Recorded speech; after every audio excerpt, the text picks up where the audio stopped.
ច្បាស់ជាមានមនុស្សអាក្រក់ណាម្នាក់នៅពីក្រោយរឿងនេះហើយហ៊ានប៉ះពាល់អ្នកនាងដូចជាខ្ញុំយករបស់នេះចេញទៅក្រៅហើយកន្លែងនេះឆាប់បោសសម្អាតឲ្យស្អាតភ្លាមនៅខាងក្រៅមានសម្លេងអ៊ូអរអ្វីហ្នឹងខ្លងណាស់ឲ្យជប់ភ្លាមទៅព្រះអង្គគុំចាស់ប្រហែលជាមិនបានទេ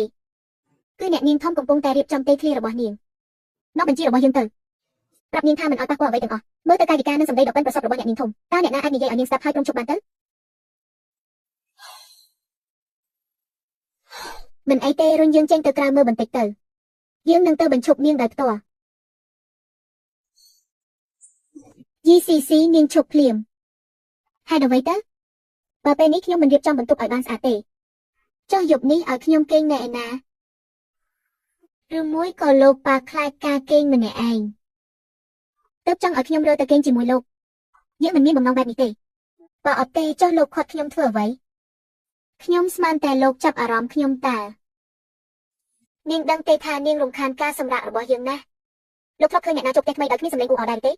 បើលោកគិតថាថ្លង់ក៏បិទត្រចៀកទៅ GCC មិនថ្លង់ទេខ្ញុំស្ដាប់ឬតើឆ្មាំយកនាងបោះចេញពីវិមានឲ្យយើងឆាប់បោះចេញទៅបើលោកបោះខ្ញុំចេញខ្ញុំនឹងចូលវាំងទើបដឹងព្រះឲ្យគាត់ថាលោកធ្វើបាបខ្ញុំស្អប់ខ្លួនខ្ញុំឲ្យទ្រង់រកយុទ្ធធម៌ឲ្យខ្ញុំលោកកំពុងតែខឹងនិងក្តៅក្រហាយខ្លាំងមែនទេខឹងនឹងត្រូវហើយភាពសុខស្រួលនិងភាពស្ងប់ស្ងាត់គឺសម្រាប់តែមនុស្សស្លាប់ប៉ុណ្ណោះពួកឯងនៅឈរធ្មឹងធ្វើអីទៀតបន្តរើអីវ៉ាន់ទៀតទៅមុនមេឃនៅត្រូវតែរៀបចំឲ្យរួចរាល់ហេតុអ្វីកូនស្រីអ្នកកតីចេះយកចិត្តទុកដាក់នឹងដឹងក្តីម្លេះឯកូនស្រីរបស់យើងមួយថ្ងៃគិតតែពីរឿងធ្វើឲ្យយើងខឹងសឹងស្លាប់ហាហាហាឯងសើចស្អីហាហាហាព្រះអង្គគុំចាស់តាំងពីព្រះបាទទីរបស់ទ្រង់ត្រូវរបួសមកទ្រង់តែងតែសោកសៅជានិច្ចថ្ងៃនេះឃើញទ្រង់មានស្មារតីរស់រវើកឡើងវិញទោះបង្គំពិតជារំភើបចិត្តណាស់ឯងខ្វាក់ទេដឹងឯងមិនឃើញទេថាយើងត្រូវវាធ្វើឲ្យខឹងព្រះពរអ្វីដែលទ្រង់មានបន្ទូលគឺត្រឹមត្រូវហើយអង្គចាស់ទ្រង់មានបន្ទូលត្រូវទាំងអស់តាចាស់ឬថាលោករកខ្ញុំយើងថានាងមកមនុស្សមកច្រើនយ៉ាងនេះធ្វើអ្វីធ្វើអីទៀតមកញ៉ាំបាយនឹងណាខ្ញុំកំពុងតែញ៉ាំនៅក្នុងទីធ្លារបស់ខ្ញុំសោះលោកចេះតែហៅខ្ញុំមកចឹងខ្ញុំមានតែមកញ៉ាំនៅកន្លែងលោកនេះហើយមានបញ្ហាអ្វីដែរទេអាយ៉ាលោកប៉ាលោកប្រហែលជានៅមិនទាន់ញ៉ាំបាយទេដឹងគួរឲ្យស្ដាយណាស់ខ្ញុំមិនបានធ្វើម្ហូបសម្រាប់លោកទេហាហាចាយលុយរបស់យើង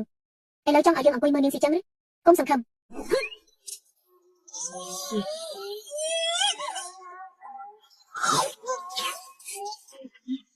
ពេទ្យលួងឪពុកខ្ញុំខូចជើងហើយសំបីតែភ្លើមាត់នៅនឹងមាត់ខ្ញុំក៏គាត់ដណ្ដើមយកដែរនាងឯងបិទមាត់ឲ្យយើង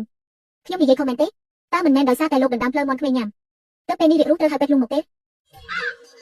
ព្រះអង្គគុំចាស់សោយមិនច្រើនទេសោយឆ្នាំមួយចានទៅនឹងជាសះស្បើយតែលើក្រោយសូមកុំទៅដណ្ដើមសាច់ក្មេងសោយទៀតអីយើងប្រាប់ហើយតើថាយើងមិនបានដណ្ដើមរបស់វាស៊ីទេតាចាស់អ្នកណាប្រាប់ឲ្យលោកដណ្ដើមបាយខ្ញុំញ៉ាំសុំមុខហើយ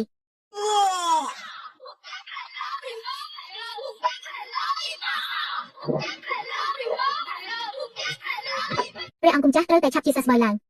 ដើម្បីក្មេងចម្លែកទីបំណុលនេះដល់តបព្រះអ្នកនាងធំព្រះជាយីយ៉ងវ៉ាងបានអញ្ជើញអ្នកនាងនិងព្រះអង្គគុំចាស់ទៅចូលរួមពិធីជប់លៀងទស្សនការគួរឲ្យចាប់អារម្មណ៍តើព្រះជាយីយ៉ងវ៉ាងមិនមែនជានាងយីរងដែលដណ្ដើមអត្តសញ្ញាណម្ដាយខ្ញុំទេបើនាងហ៊ានផ្ញើលិខិតអញ្ជើញមកហើយមេបិសាចតូចដូចជាខ្ញុំនេះច្បាស់ជានឹងយកកាដូធំទៅជូនដល់មុខទ្វារមិនខានល្អខ្ញុំទៅយើងមិនទៅទេនាងចង់ទៅណាក៏ទៅចុះបញ្ជាចុះទៅពេលដែលនាងចេញទៅឲ្យគេដាក់ផៅពីដុំនៅមុខទ្វារវិមានរួចរៀបចំអំណោយធំមួយជូនដល់វិមានយ៉ងវ៉ាងដើម្បីអរគុណពួកគេដែលបានអញ្ជើញមេបិសាចតូចនេះចេញទៅ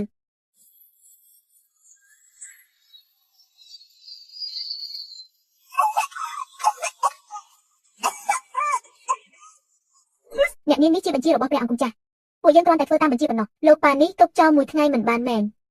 ចាំខ្ញុំត្រឡប់មកវិញខ្ញុំនឹងចាត់ការលោក